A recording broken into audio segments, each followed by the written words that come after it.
Assalamualaikum warahmatullahi wabarakatuh dan selamat malam saudara perempat serta permisa RRI Net.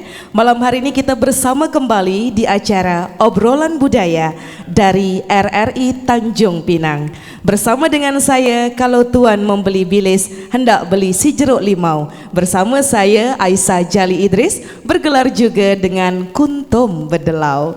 Tentunya pada malam hari ini hingga 60 menit ke depan kami akan bersama dengan saudara perempat dan juga pemirsa RRI Net untuk membahas satu tema yang merupakan tradisi lisan dari masyarakat Melayu Kepulauan Riau, yaitu mantra Melayu. Kami akan perkenalkan untuk 3 narasumber yang telah hadir pada malam hari ini. Yang pertama ada Bapak Dr. Andes Haji Abdul Qadir Ibrahim MT, Ketua Asosiasi Tradisi Lisan Kepulauan Riau. Kita sapa dulu. Assalamualaikum. Waalaikumsalam warahmatullahi wabarakatuh. Sehat Pak Akib ya. Walaupun namanya panjang Abdul Qadir Ibrahim, tapi nama beliau ini lebih mesra dipanggil dengan Pak Akib. Itu singkatan Bapak ya. Mungkin itu mantra juga bukan? Mantra. Anak kesayangan ibu bapak. Oh gitu. Akib itu ya, anak kesayangan ibu bapak, masya Allah. Baik, selanjutnya ada juga Bapak Haji Saparudin SSNMM. Beliau ini merupakan pamong budaya Kepulauan Riau. Assalamualaikum. Waalaikumsalam warahmatullahi wabarakatuh. Ada mantra juga macam Pak Akib tadi untuk di awal? Tak ada. Oh tak ada. Oke, karena mungkin Pak Akib ketua ya, Ketua Asosiasi Tradisi Lisan. Dan berikutnya ada pengkaji sastra dari Kantor Bahasa Kepulauan Riau, ada Bang Priyo Joko Purnomo. Assalamualaikum Bang Priyo Joko Purnomo. Waalaikumsalam warahmatullahi. Iya, karena namanya sehat, namanya nama Jawa betul. Tapi karena pakai baju Melayu nih, kita ubahlah jadi Bang Joko. Nah, biar nampak Melayunya ya. Terima kasih sudah hadir pada malam hari ini. Tentunya kita akan membahas tentang mantra Melayu. Ini merupakan salah satu tradisi lisan kekayaan dari kita bangsa Indonesia. Karena memang bukan hanya di Kepulauan Riau saja yang memiliki mantra, tapi seluruh Indonesia di daerah masing-masing memiliki mantra tersendiri. Kalau di daerah kita orang menyebutnya boleh mantra, boleh jampi mungkin, atau seru dan lain sebagainya. Nanti boleh dijelaskan. Tapi saya nak tahu dulu apa yang dimaksud dengan mantra Melayu. Kami ke Pak Akib terlebih dahulu, silakan. Baik, terima kasih Kak Aisyah. Pertama kami ingin menyampaikan terima kasih banyak atas dialog atau percakapan ini, perbualan ini, mudah-mudahan memberi sesuatu bagi khazanah tradisi Melayu di tengah kehidupan masyarakat bangsa Melayu khususnya dan Indonesia umumnya yang terus bergerak berubah.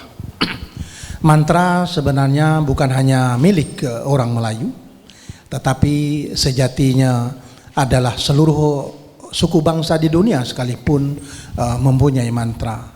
Nah, di dalam negeri Melayu pun mantra itu hidup, tumbuh dan berkembang, dan saya yakin bahwa sampai hari ini mantra itu masih ada dan diamalkan oleh sebagian masyarakat kita.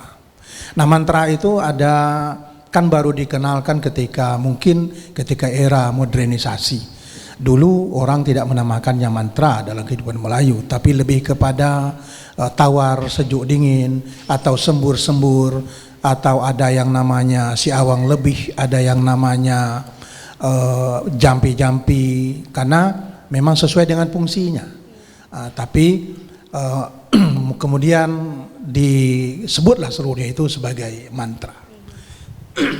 Kalau kita bicara sejarah mantra dalam kehidupan Melayu, orang Melayu itu dipercayai bahwa asal mula keyakinannya, kepercayaannya adalah dengan animisme. Nah, disitulah awal mulanya ada mantra, ada tawar-tawar, ada sembur-sembur atau jampi-jampi itu ketika kita menganut ya tentu ribuan tahun yang lampau sebagai animisme. Dari animisme kemudian tentu ada pindah kepercayaan ke agama berikutnya, yaitu agama Buddha misalnya. Kemudian berlanjutlah kepada agama Islam misalnya. Nah, ketika ke beragama Islam, mantra itu tidak banyak yang berubah. Jadi pada umumnya mantra dalam kehidupan orang Melayu itu hanya ditambah kata pembukanya, kalimat pembukanya, dan kalimat penutupnya sesuai dengan ajaran Islam, yaitu basmalah. Jadi Bismillahirrahmanirrahim, lalu dibaca doa-doa apakah mantra tadi itu, kemudian diakhirinya berkat la ilaha illallah. Jadi Itu yang membedakannya. ya itu saja.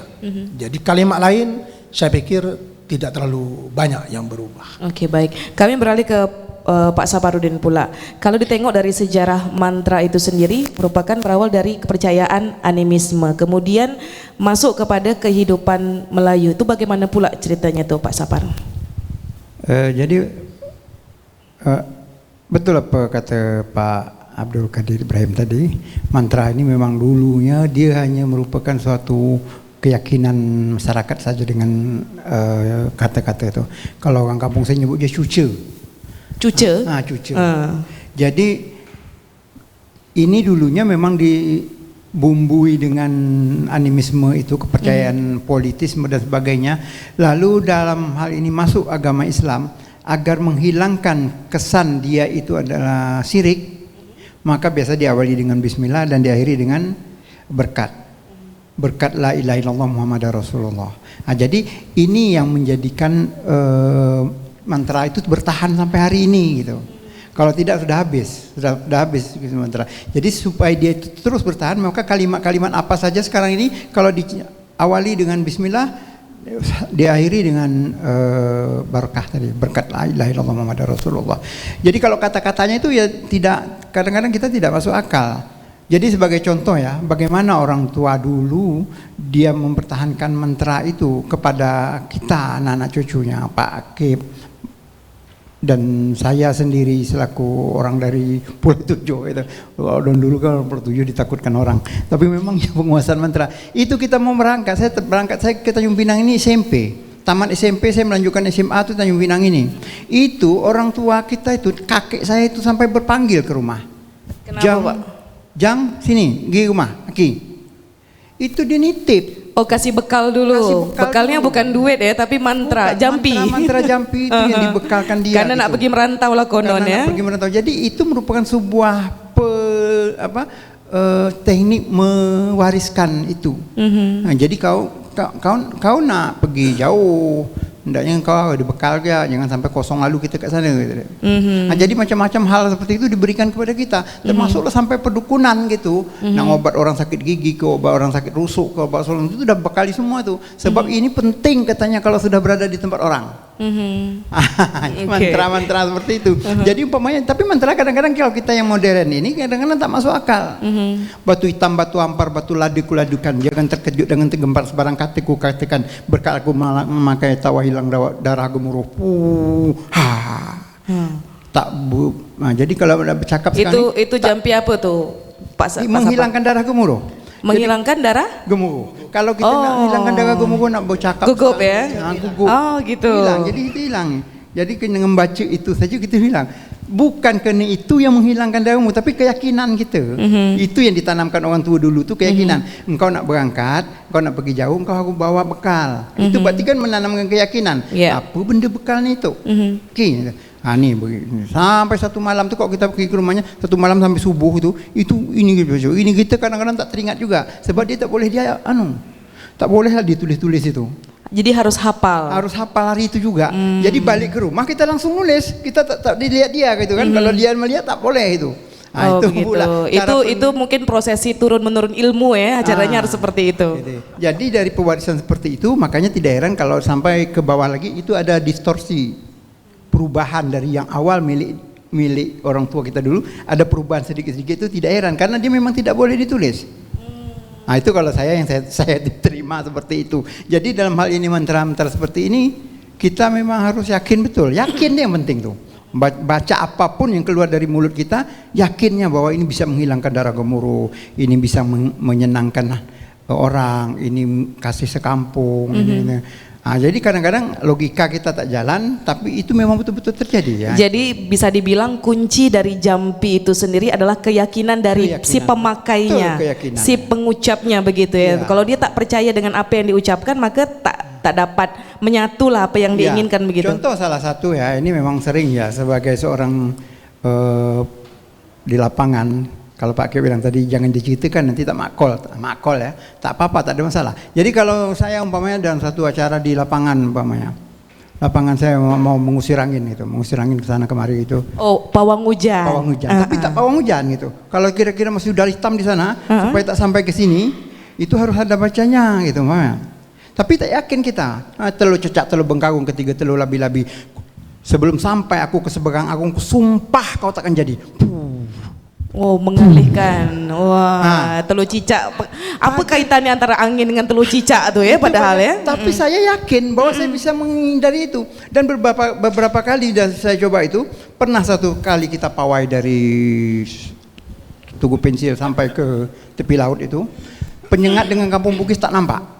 Sangkingan gelap ya? Di gelapnya hujan, lebat. Tapi mengapa tepi laut itu tak tampak? Sampai Datuk Eka itu bilang, Pak Den, itu udah nak hujan apa? Jangan terkebur dikit cakap tuh. Kalau orang kita itu gitu, jangan dicakapkan, biar aja tuh. Itu yang paling kita takut sama orang suka menggunakan cuci itu. Kalau ada orang negur tuh, wah habis gitu. Jadi salah satu pantangannya tidak boleh disebut. Sembunyi kita kan, kalau kita ini memang sembunyi, terus cecak, terus bengkawung, ketiga terus labi-labi, sumpang sebelum sampai aku bangun, sumpang kau tak menjadi. Itu memang terjadi gitu. Bersih panas kami di tepi jalan tepi laut itu. Sementara penyengat dengan Kampung Bugis dah tak nampak nih, lebatnya hujan. Nah itu pernah terjadi. Saya waktu itu memang jadi panitianya juga. Gitu kan. Begitu. Luar biasa. Inilah keuntungan jadi, panitia pandai menjampi ya. Satu kali lagi pada peringatan tahun baru, kita melaksanakan tahun baru di Melayu Square itu. Itu ributnya bukan main lagi. Anak-anak kantor belum datang nih. Sementara malam udah gelap, hampir habis maghrib itu udah gelap. Memang saya berdiri di atas panggung tuh. Terlalu cecak, terlalu bengkau, ketiga terlalu lebih-lebih. Sumpah kau sebelum sampai ke seberang, sumpah kau tak menjadi Saya telepon anak-anak tuh. Mana kalian itu sampai? Pak, kami di Batu 10 nih hujan lebat Pak, tak dapat pergi tadi kan. Di sana kita terang benderang gitu. Apa tak kita marahkan gitu kan. Jadi itu contoh keyakinan. Tapi kata Allah bahwa benda itu semuanya adalah kebetulan saja, jadi bukan sebuah sesuatu yang jadi yang kita merasa bahwa itu adalah upaya kita tadi tidak, tapi tetap baru kita kembalikan pada Allah. Memang Allah lah yang semuanya mengatur gitu. Jadi baik. Ini Pak Akip dah mulai mencatat nih dalam pikiran kita, telur cicak, telur labi tadi itu ya. Baik, kami dulu ke Bang Joko. Dari apa yang disampaikan dari Pak Akip, kemudian dari Pak Saparudin, kalau kita lihat mantra itu sendiri memang berawalnya dari kepercayaan animisme. Tapi kalau dalam manuskrip sendiri, apakah pernah Bang Joko temui mantra yang tertulis dalam manuskrip? Ya. Jadi awalnya memang mantra itu kan berkembang secara tradisi lisan ya Datuk ya. Jadi mantra ini kan merupakan salah satu bentuk sastra dia yang paling tua gitu. Jadi bentuk puisi yang paling tertua itu sebenarnya adalah mantra itu gitu. Dari zaman pra-Hindu, kalau saya menyebutnya pra-Hindu, kemudian masuk ke Hindu, pra-Islam sampai ke Islam.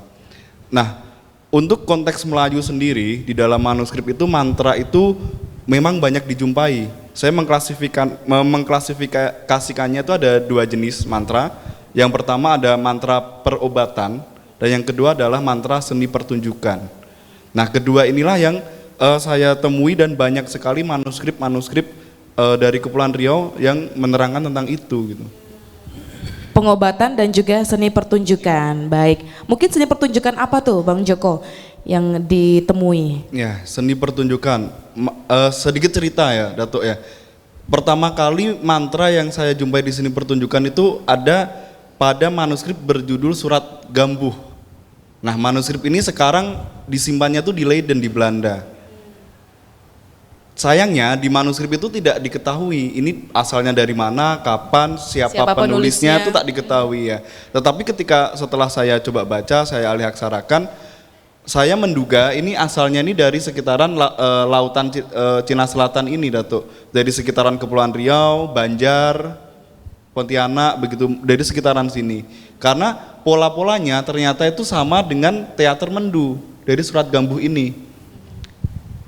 Nah, jadi di Surat Gambuh itu diterangkan ada mantra untuk pembuka sama penutup dari seni pertunjukan.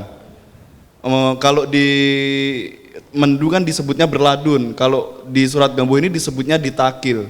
Jadi mantranya itu ditakil Raden Hua ditakil, sayang ditakil pohon jaaksa. Dipanggil Raden Hua dipanggil, sayang dipanggil turun berasa. Lah kerasanya bersanggul sendeng, bersubang gading, berbaju hijau. Berbaju hijau ini. Ya. Sesuai sekali ya. Nah kalau dilihat dari karakteristik tadi ada pakaian, ada subang, ada sanggul itu kan merujuk sebenarnya pada keyakinan pada sosok tertentu gitu. Perempuan biasanya dewa ya. dewi ya. Nah ini sama juga polanya dengan mantra yang ada pada yang di Terengganu terkenal itu, Datuk. Itu mantra yang ditulis di atas batu, di atas keping papan seperti itu gunanya untuk menjaga kebun. Jadi mantra itu dibuat, ditaruh saja di kebun, maka kalau orang masuk bermaksud untuk berjahat kepada kebun tersebut, maka dia tidak bisa keluar. Itu mantra di Terengganu saya jumpa juga seperti itu. Itu. Jadi di dalam seni pertunjukan memang banyak sekali dijumpai itu. Tujuannya sebenarnya kalau mantra di seni pertunjukan ini pertama tentunya memohon berkat, memohon keridhoan gitu dari alam semesta, dari Tuhan Sang Pencipta alam. Nah, kemudian mereka tuh mengharapkan adanya dewa-dewi. Jadi kan si seni pertunjukan ini menceritakan biasanya tokoh-tokoh raden, tokoh-tokoh bangsawan. Nah, mengharap mereka ini masuk ke dalam tubuh si pelakon.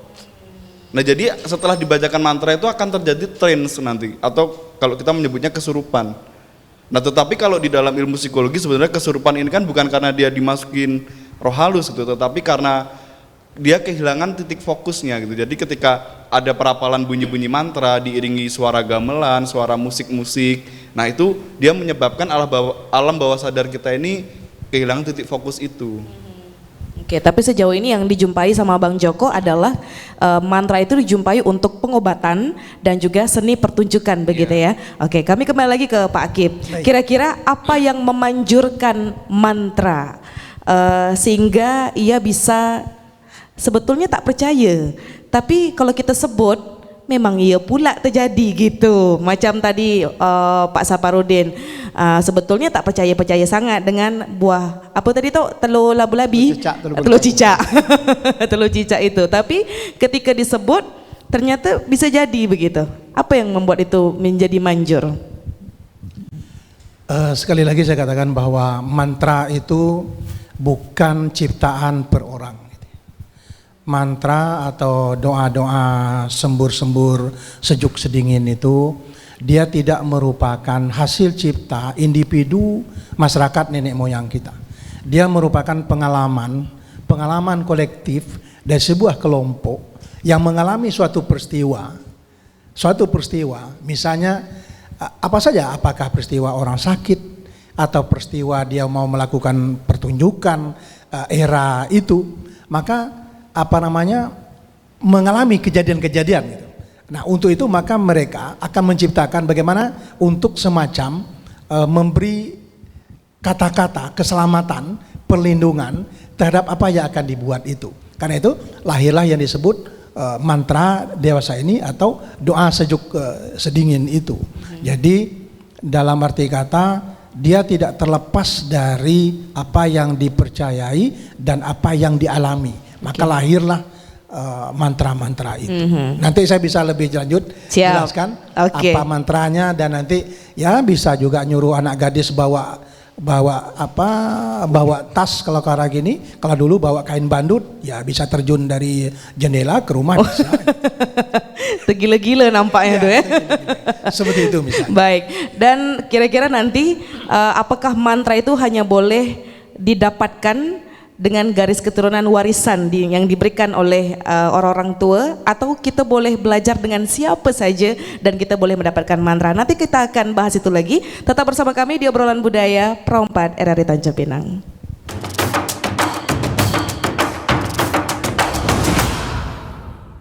Masih di Obrolan Budaya dari RRI Tanjung Pinang. Saudara Pro 4 dan pemirsa RRI Net, kita masih bersama dengan 3 narasumber kami pada malam hari ini dan masih membahas tentang mantra Melayu. Cukup menarik bahwasannya mantra ini diawali dengan kepercayaan dengan si pengucapnya sehingga dapat terjadi apa yang diinginkannya. Dan kira-kira apakah memang boleh mantra itu didapatkan oleh orang yang bukan sesiapa, tetapi dia belajar dan berguru dan boleh mendapatkan mantra itu. Kalau Pak Sapar tadi dia memang dibekalkan oleh akinya ketika ingin berangkat ke Tanjung Pinang. Apakah saya yang memang tak ada keturunan yang boleh jampi-jampi, boleh saya menuntut ilmu dengan Pak Akib atau dengan Pak Sapar? Apakah itu akan menjadi nyata begitu? Akan makbul jampi-jampi yang saya ucapkan? Silakan Pak Akib. Pada intinya bahwa ketika mantra tadi sudah menyatu dengan keyakinan, terutama orang Melayu kan mayoritas meyakini Islam, maka apapun yang dia ambil itu merupakan warisan pada ilmu. Seseorang yang mewarisi ilmu atau menerima ilmu yang mewariskan dan yang mewarisi itu intinya adalah berpahala, menjadi bagian dari amal soleh. Karena itu dia tidak mesti diturunkan kepada anak-anaknya, zuriatnya, tetapi orang lain pun boleh. Yang penting bahwa dia hakul yakin dengan apa yang akan diterimanya itu. Misalnya begini, doa mantra tentang bagaimana agar wajah kita menjadi manis. Misalnya kita bernyanyi supaya kita hanya suara kita aja yang paling bagus daripada orang lain gitu. Atau kita bermain band, main musik, hanya kita saja yang paling bagus didengar daripada grup-grup yang lain. Atau kita mengaji. Jadi mantra itu tidak sekedar dalam hal-hal yang tidak berkaitan dengan agama. Yang berkaitan dengan agama pun itu ada mantranya. Misal untuk lomba ngaji, lomba azan, lomba macam-macam itu ada. Begitu juga dengan seni pertunjukan itu ada doa-doanya semua. Begitu juga untuk yang disebut dengan orang mengandam pengantin, itu kan supaya lawa jelita gitu kan. Yang tidak boleh itu kan nengok istri orang cantik jelita, pantas sendiri di bantal kuning sendiri dibanting-banting, itu yang tidak boleh. Gitu. Tapi intinya bahwa saya ingin tegakkan bahwa mantra itu berkaitan dengan keyakinan dan itu masuk semua kehidupan. Jadi bisa berkaitan dengan pertanian, bisa berkaitan dengan kelautan, bisa berkaitan dengan kehidupan sehari-hari, bisa berkaitan dengan menghadapi orang-orang besar, menghadapi orang-orang terkenal, supaya dia tunduk kepada kita. Ada semua.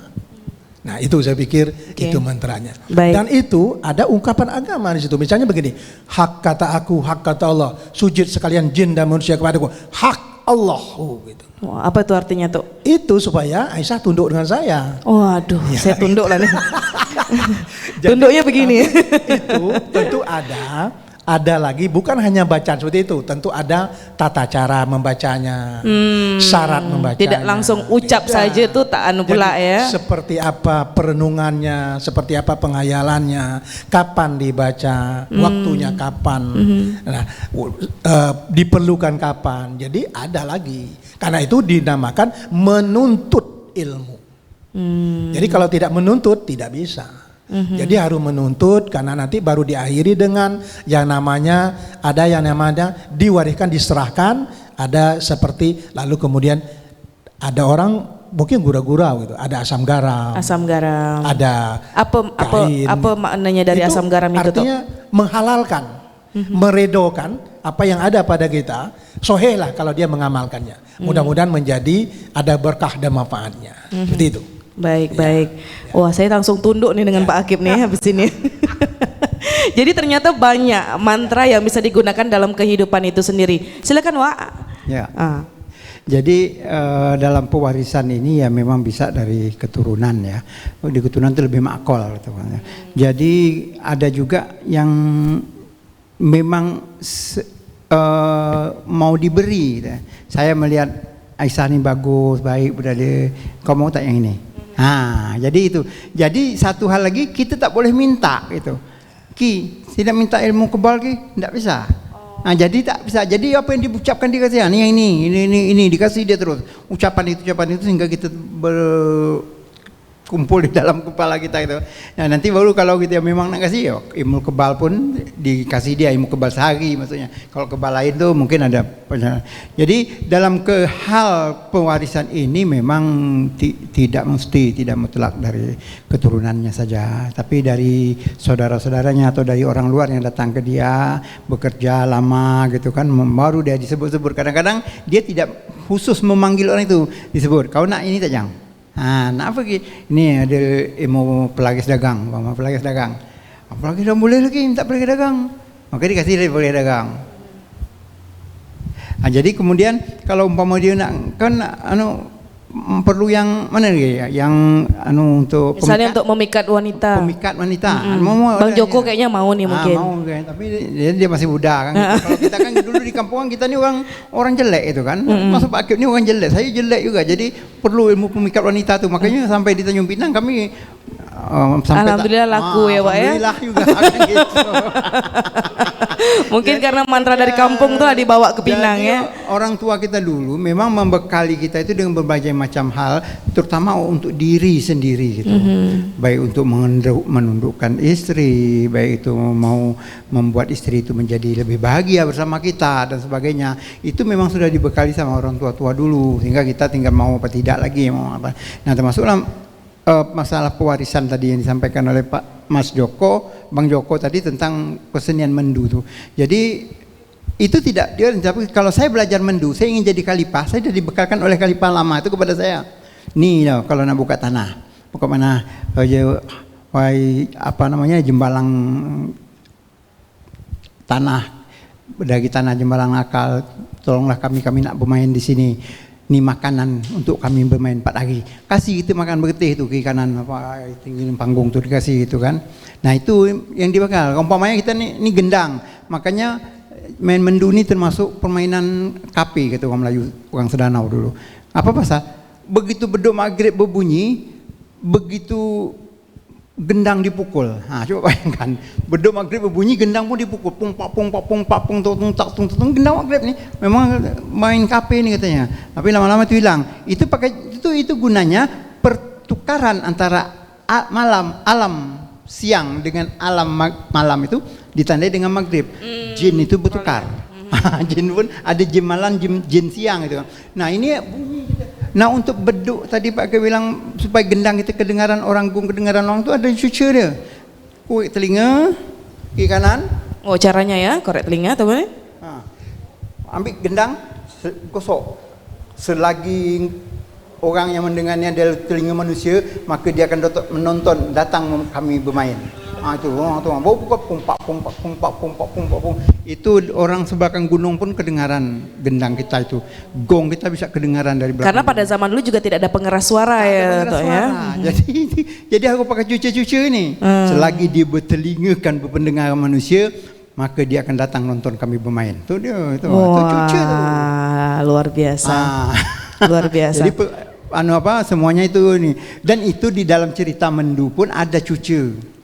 Bagaimana mau mengembalikan gajah putih menjadi manusia. Itu dengan cucu itu, Jampi Mantra. Sekiranya aku orang Bestari, bapakku bernama Dewa Angkasa, kakekku bernama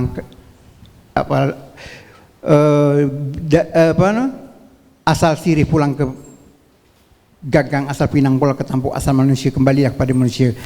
Diangkat di kain. Nah itu kan cucu sebetulnya. Jadi cucu pun di dalam cerita-cerita Melayu itu semua juga ada banyak sekali cucu-cucu seperti itu. Oke, baik. Kami beralih ke Bang Joko. Apa yang membedakan mantra sebetulnya antara mantra yang ada di tempat Pak Saparudin, kemudian yang ada di Dai Lingga dari kantor bahasa sendiri, apakah pernah mengidentifikasi itu? Ya. Mantra kan sebenarnya dia secara umum punya struktur yang sama gitu, tetapi mungkin isinya berbeda itu karena ada versi sama varian itu Kak. Nah kemudian terkait dengan pewarisan tadi, itu memang pewarisan kan pertama itu pasti di lingkungan keluarga inti gitu, baru setelah itu barangkali dari guru kepada murid atau pewarisan yang bersifatnya kolektif gitu. Jadi pewarisan satu ke generasi kedua ke generasi setelahnya itu pasti akan menimbulkan versi-versi yang lain gitu. Tetapi pada dasarnya isinya itu sama. Nah, yang membuat perbedaan itu adalah itu gitu Kak. Nah, kemudian terkait juga dengan pewarisan. Selain diwariskan dengan tuturan lisan, ternyata mantra juga diwariskan dalam dokumen tertulis gitu. Buktinya ada manuskrip yang memang memuat mantra. Nah, salah satu di Tanjung Pinang yang bisa kita baca, kita jumpai saat ini, itu tersimpan di Museum Kota Tanjung Pinang. Sultan Sulaiman ya? Ya. Nah, di sana ada manuskrip yang berjudul Surat Obat-obatan. Di dalamnya ada mantra pengasih, kemudian mantra untuk kita menenangkan hati. Kemudian mantra untuk kita, misalkan kita ingin memanfaatkan kunyit. Nah, agar kunyit ini bekerja dan hasilnya itu menyerap ke tubuh kita, itu apa mantranya itu ditulis di situ. Nah, ini kan berarti setelah munculnya masyarakat Melayu mengenal aksara, mereka sudah mulai ini mewariskannya dalam bentuk dokumen tertulis gitu. Tujuannya agar apa? Karena memori ini kan terbatas kayak. Betul. Jadi ketika seseorang tuh dia yang memiliki ilmu, memiliki pengetahuan tentang mantra, lambat laun mungkin dia merasa ingatannya sudah mulai kian menurun, makanya dia coba menuliskan itu. Nah, itulah yang bisa kita selisik pada era masa kini. Karena kalau kita lihat tadi apa yang disampaikan oleh Pak Sapar, karena orang zaman dulu itu bisa dikatakan tidak mengizinkan untuk ditulis. Pak Sapar aja harus menghafal begitu. Jadi ketika di rumah baru ditulis begitu ya. Sehingga itu yang sebetulnya melemahkan kita tidak menjumpai lagi manuskrip-manuskrip pada masa lalu ke masa sekarang begitu. Iya, iya. Jadi memang ada beberapa versi juga. Ketika dia ditulis berarti dia mantra ini bersifat umum gitu. Dia bukan sebagai misalkan rahasia keluarga atau mantra yang sifatnya pribadi gitu. Karena kan beberapa mantra dia memang sifatnya itu pribadi, hanya bisa ibarat kata mujarab kalau yang membacakan saya, khusus untuk saya. Dato Akib khusus untuk Dato Akib misalkan seperti itu. Nah, tetapi yang ditulis itu pasti sifatnya yang umum gitu. Nah, cara kerja itu sendiri kan juga sugesti itu Kak ya. Jadi betul. dia mempengaruhi psikologi pembaca, psikologi si penerima mantra begitu. Baik, tapi kan kalau misalnya itu ditulis dan orang lain yang bukan dirinya yang ingin diturunkan, artinya dia juga tidak bekerja mantra itu walaupun dia membaca tulisan itu. Nah, bagaimana Pak Sapar? Itulah yang kita sebut dengan pengijazahan sekarang ini modelnya kan. Jadi kalau memang udah diijazahkan berarti diikhlaskan ilmu itu dipakai oleh orang lain. Jadi kalau kita mengutip dari apa? Dari buku-buku dari apa itu sebetulnya tidak terlalu makol gitu ya. Istilah makol itu istilah Melayu ya. Makol artinya apa namanya istilahnya? Makbul ya, makol. Nah, jadi ada satu hal lagi yang saya tertarik begini. Kita tadi tentang bagaimana mantra ini dari zaman Hindu sampai ke zaman Islam. Nah, justru ada pula dari zaman Islam ini mereka memanfaatkan ayat-ayat Al-Quran dulu, padahal dulunya tidak ada di zaman Hindu zaman apa? Contoh main gasing. Main gasing itu mulai inna a'tainakal kautsar fasholli rabbika wanhar inna syani'aka huwal abtar. Ini mulai ini inna a'tainakal kautsar fasholli rabbika wanhar inna syani'aka huwal abtar. Berharap gasing pecah. Berarti padahal hubungan ayat itu dengan gasing pecah tidak ada, tapi yakin dengan tar itu tadi gasing bisa pecah. Pecah nggak tapi habis itu? Iya, ada yang pecah, memang yakin pecah dengan tarnya itu kekuatan ayat-ayat Al-Quran tadi yang dipakai dia itu. Tapi tak ada hubungan apa gasing dengan ayat Al-Quran itu belum tahu kita, tak jelas kita bagaimana dia membuat itu. Jadi yang lain lagi contohnya hai hak toy hak aku hak Allah, barang siapa mengganggu hak aku maka mendurhaka dia kepada Allah. Berkat la ilaha illallah Muhammadar Rasulullah itu peninding. Padahal dari yang lain tak ada, tapi dari Al-Quran tuh pada apalah hai hak toy hak aku hak Allah, barang siapa menggangguku maka mendurhaka dia kepada Allah. Berkat la ilaha illallah Muhammadar Rasulullah itu peninding. Kalau orang nak buat kita tak kena. Nah itu berarti dari Al-Quran dulu, baru dia nambah-nambah sendiri gitu kan, bukan dari zaman-zaman dulu. Berarti itu baru itu yang mereka jumpa. Termasuklah inna a'tainakal kautsar fasholli rabbika wanhar inna syani'aka huwal abtar. Gitu. Jadi umpamanya sekarang nak menjadi kaya pun ada cucu tarmihim bihijaratin min sijil. Enggak ada hubungannya dengan apa-apa gitu, tapi tarmihim bihijaratin min sijil. Duit ditaruh di sini, dilempar ke depan kedai orang aja. Tarmihim bihijaratin min sijil. Itu untuk apa tuh? Nanti duit akan datang ke kita tuh tak putus-putus. Wah, boleh tuh ya? Boleh. Balik ini saya tirukan ya. Insya Allah. jadi itu muncul baru zaman Islam baru muncul. Tidak zaman Hindu, tidak zaman Buddha. Tapi itu orang Islam yang buat pandai-pandai sendiri. Nah, termasuklah umpamanya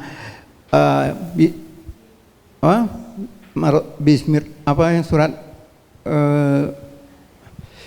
ya kita mintakan pinggang sini ada cerita pinggang sakit ya kita atau surat panjang suratnya itu selalu kita baca subuh tuh. Nah, itu ada namanya tuh yang kita mengatakan zakaros marabbis pasolla. Zakaros marabbis pas zakar itu dibayangkan di zakar ini kita.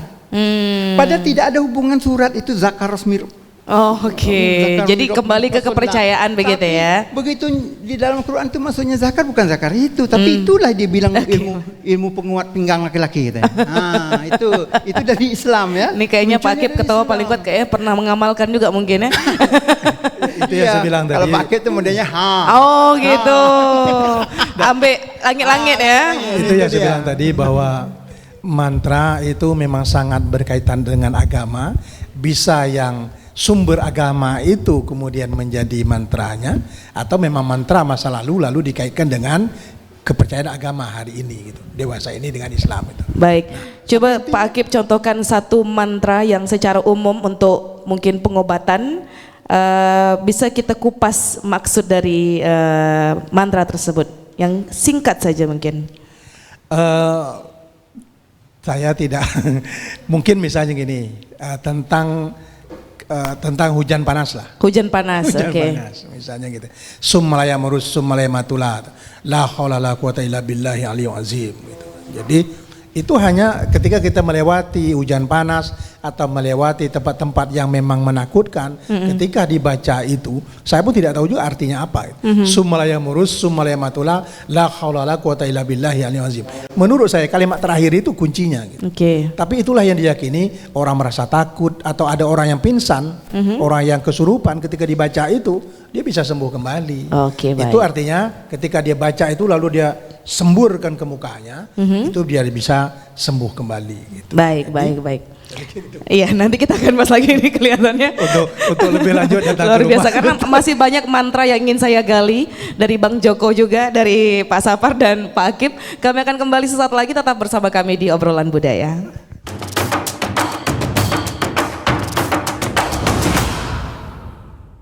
Pemirsa RRI Net dan Saudara Perempat, terima kasih untuk Anda yang masih menyaksikan Obrolan Budaya dari kami RRI Tanjung Pinang. Masih bersama saya Aisyah Jali Idris dan tentunya bersama dengan 3 narasumber kami pada malam hari ini masih membahas tentang mantra Melayu. Ada banyak mantra dalam kehidupan kita yang boleh dipergunakan, baik itu dari celik mata sampai dengan tutup mata, nampak-nampaknya semua ada mantranya gitu ya.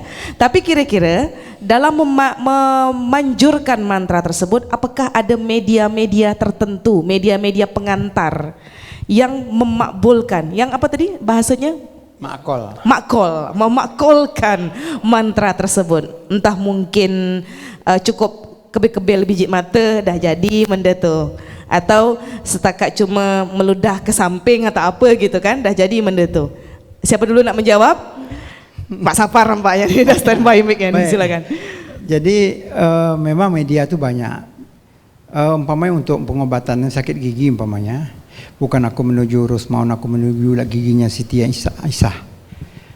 Langsung buang pus. Itu kalau Aisyah ini di kampung dekat umpamanya di kampung Jawa sana, saya di Batu 13 sana, itu saya nak pergi kan jauh. Saya bisa pakai telepon. Syah, gigi yang mana sakit?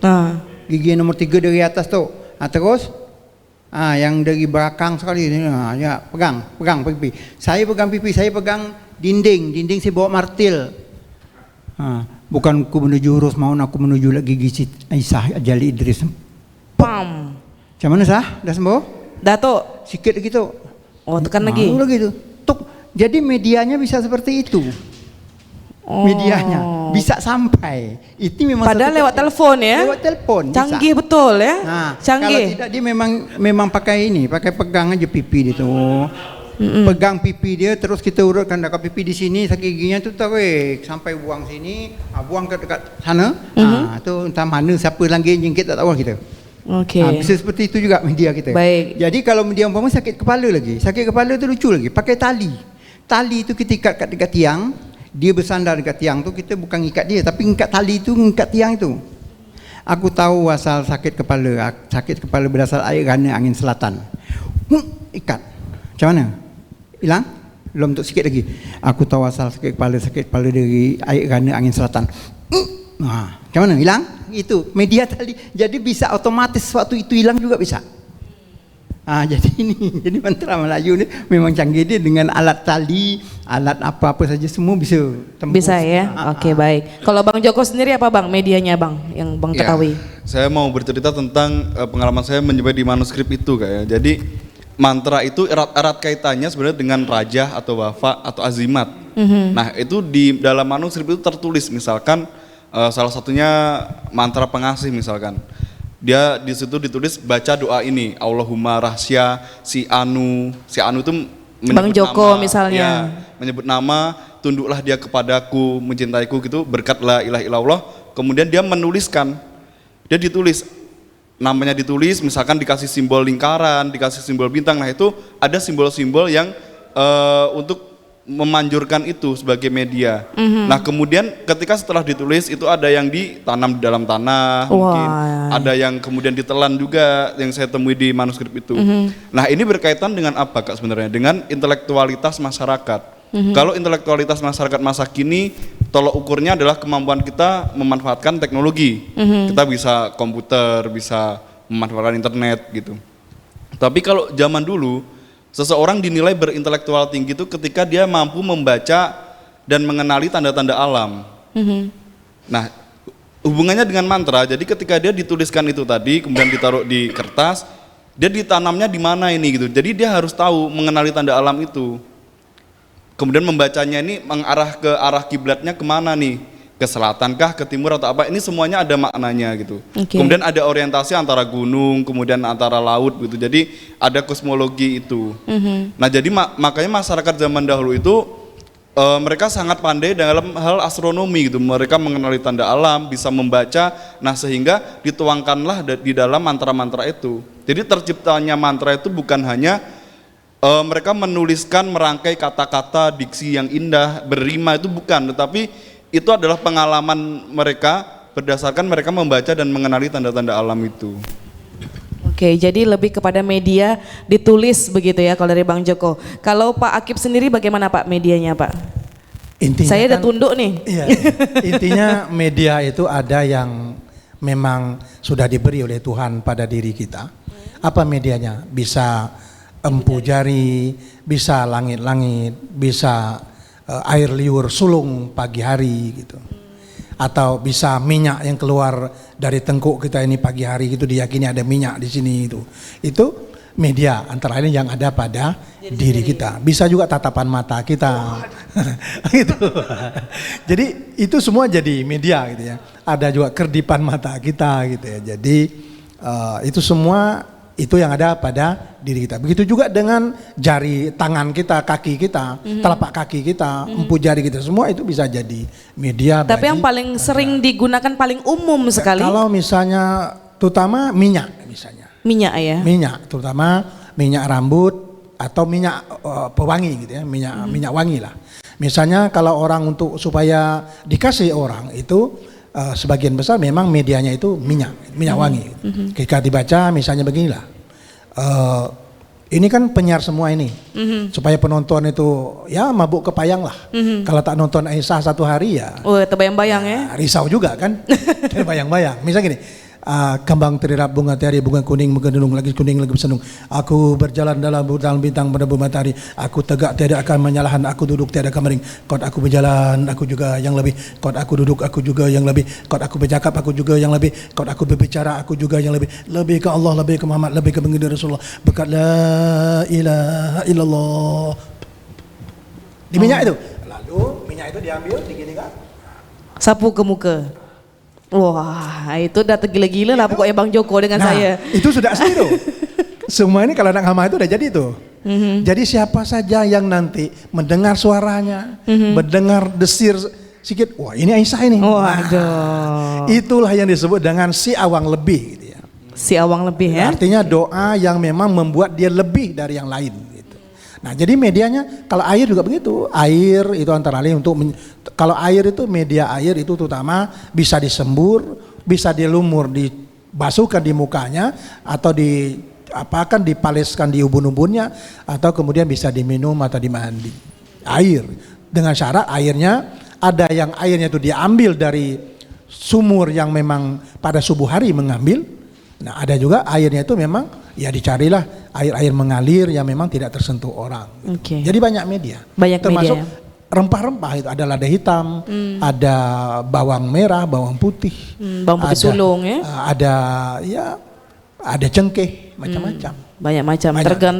Tergantung apa yang ingin tergantung diucapkan. mantranya Syaratnya apa, kali ya, Teh. dan untuk apa. Oke, baik. Kami kembali ke Bang Joko. Kira-kira kalau dari mantra yang dimiliki oleh Kepulauan Riau dari kantor bahasa sendiri mencatat ada berapa banyak, Bang Joko? Berapa banyak sih kami tidak mencatat kayak, tetapi kemungkinan ada berapa manuskrip yang sudah kami data itu sekitar itu lebih dari 50 manuskrip perobatan itu asalnya dari Kepulauan Riau gitu.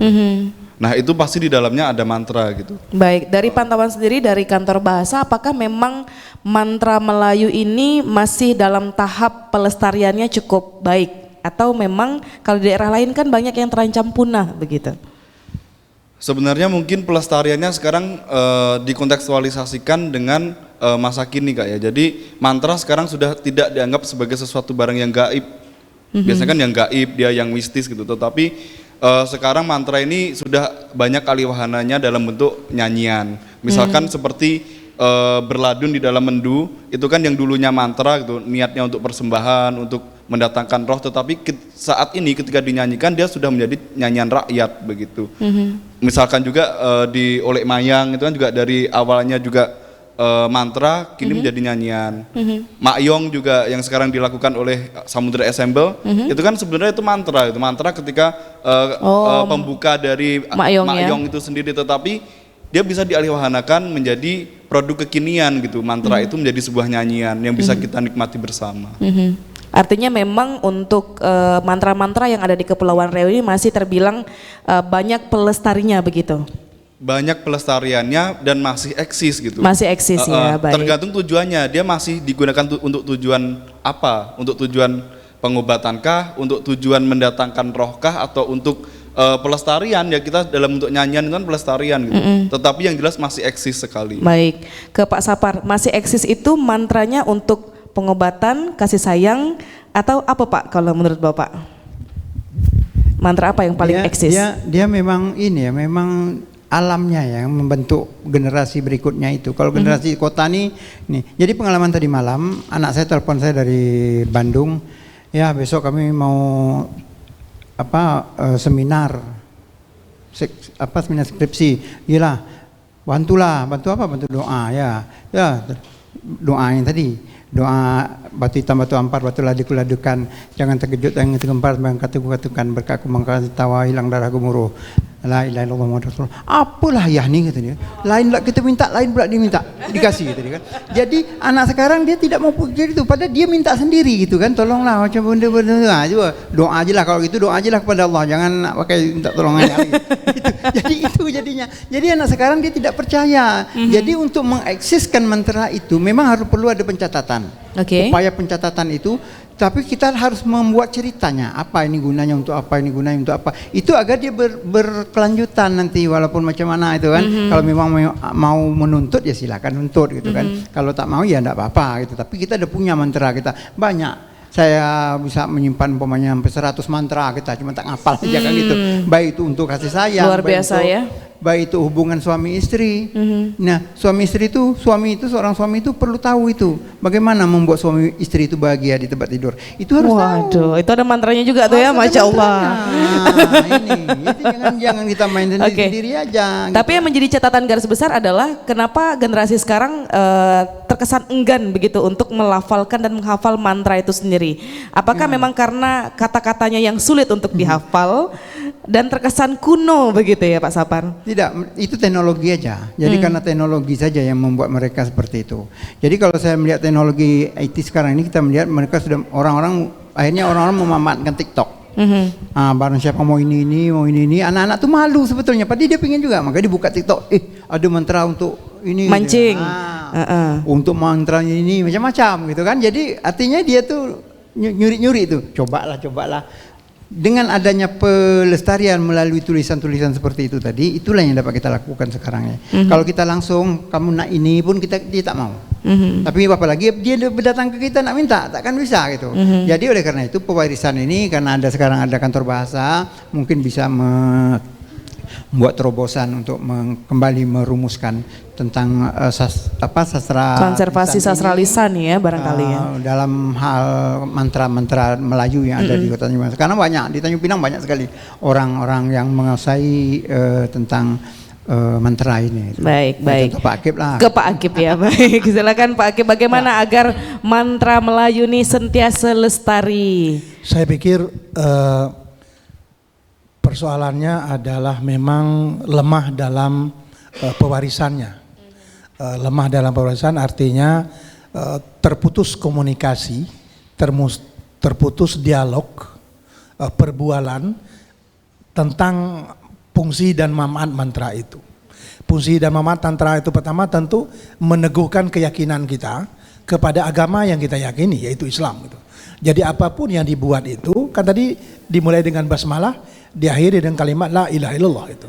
Nah, kalau itu ditanamkan, maka dan di dalam kalimat mantra itu tadi Bang Joko menyebutkan bahwa itu kan syarat dengan muatan psikologis gitu ya. Psikologis, kemudian sugesti gitu. Jadi karena itu memang ke depan dengan diskusi ini saya pikir perlu ke depan memang kita membangkitkan orang-orang yang di luar sana bahwa siapapun yang mempunyai mantra perlu mengaktifkan dialog dengan anak cucunya atau dengan teman-teman atau dengan kerabatnya bahwa ini mantra, tidak ada urusannya dengan syirik gitu. Tapi lagi-lagi urusannya adalah meneguhkan keyakinan, dan memang itu kan doa semua. Allah itu kan mengerti semua bahasa. Kan tidak mengerti bahasa Arab. Kan itu bahasa yang paling dekat dengan kita itu adalah bahasa ibu kita gitu. Karena seperti tadi itulah kan, kembang terderap bunga tiari, bunga kuning, bunga kesendung lagi kuning lagi berserung. Aku berjalan dalam bulan bintang pada bulan matahari dan seterusnya. Itu putus itu, hakikat makrifat itu putus kepada Allah. Sehingga dia punya semangat, punya keyakinan bahwa dia tampil di suatu event, suatu acara, bahwa dialah yang paling terbaik di situ. Itu saja sebenarnya. Dan itu pasti Allah akan memberikan itu. Kan Pak Buduni istajib lakum. Mintalah kepadaku pasti akan kukabulkan. Bahasa apapun. Saya pikir itu. Jadi kata kuncinya mengaktifkan dialog antara yang punya mantra doa-doa itu kepada siapapun, terutama kepada zuriat atau kerabat-kerabat. Baik, tapi dari tradisi lisan sendiri, apakah memang ada upaya untuk pelestarian mantra ini sendiri, Tok? Mestinya ada gitu, cuma memang persoalan kita ya secara nasional meskipun undang-undang pemajuan kebudayaan sudah terbit, tapi kan satu-satunya undang-undang yang belum ada PP-nya kan itu sampai hari ini. Nah karena itu akhirnya undang-undang itu kan tidak bisa terlaksana karena pemegang kewenangan, pemegang teraju pemerintahan ya undang-undang dirak-rak, sementara pemerintahan kan tetap berjalan. Itu saya pikir ke depan mudah-mudahan kita optimis lah. Baik, tapi baik. ATL tidak akan berhenti, paling tidak ini ketiga-tiga ini kebetulan oknum-oknum ATL yang sentiasa melafalkan mantra ya, tentunya. itu. Baik, karena waktu juga membatasi kebersamaan kita, dari Bang Joko dulu lah kira-kira harapan tentu saja untuk tradisi lisan Melayu yaitu mantra, silakan pelestariannya. Ya, harapan saya meskipun sebenarnya saya berasal dari Jawa itu, tetapi kini menjajaki Melayu, mantra di Melayu sangat unik gitu, karena dia dekat dengan alam, dia syarat akan nasihat, syarat akan nilai-nilai yang luhur gitu. Nah harapan saya tetap bisa lestari apapun bentuknya, bisa bentuknya doa, bisa bentuknya nyanyian, bisa bentuknya apapun. Saya rasa mantra bisa masuk ke segala jenis bidang dan itu harus tetap dilestarikan. Iya, karena dibentukan seperti lagu pun jadi lebih asik ya. Seperti lagu Samudra begitu ya, jadi lebih asik. Terima kasih Bang Joko. Kemudian Pak Sapar silakan. Jadi saya selaku orang Melayu memang semestinya kita itu menguasai hal-hal yang unik seperti ini, termasuklah mantra ini ya. Jadi upaya saya juga saya lakukan umpamanya di dalam tulisan mengenal kebudayaan Provinsi Kepulauan Riau. Di sana saya curi juga tempatnya, dikasih tempat untuk mantra-mantra ini supaya mantra ini terus lestari. Jadi kalau memang saya pun meninggal, ada mantra itu di buku saya itu sehingga orang bisa membacanya itu. Baik, dari Pak Akib silakan sedikit saja, ada lagi? Cukup. Saya pikir untuk ini memang tentu kita tabik lah dengan RRI Tanjung Pinang yang salah satu untuk mengedepankan ini kembali adalah media gitu. Bisa media pemerintah, bisa media yang dimiliki oleh swasta atau oleh perorangan atau kelompok gitu. Jadi lagi-lagi mengaktifkan dialog tentang mantra itu sendiri. Baik. Saya pikir itu. Terima kasih. Akhirnya kami ucapkan kepada 3 narasumber kami, Bapak Dr. Andes Haji Abdul Qadir Ibrahim MT, Ketua Asosiasi Tradisi Lisan Kepulauan Riau, kemudian Bapak Haji Saparudin SSNMM, Pamong Budaya Kepulauan Riau, dan juga Bang Prio Joko Purnomo, pengkaji sastra dari Kantor Bahasa Provinsi Kepulauan Riau. Akhirnya kami undur diri. Terima kasih sudah menyaksikan Mantra Melayu dari RRI Tanjung Pinang. Saya Aisyah Jali Idris. Assalamualaikum warahmatullahi wabarakatuh.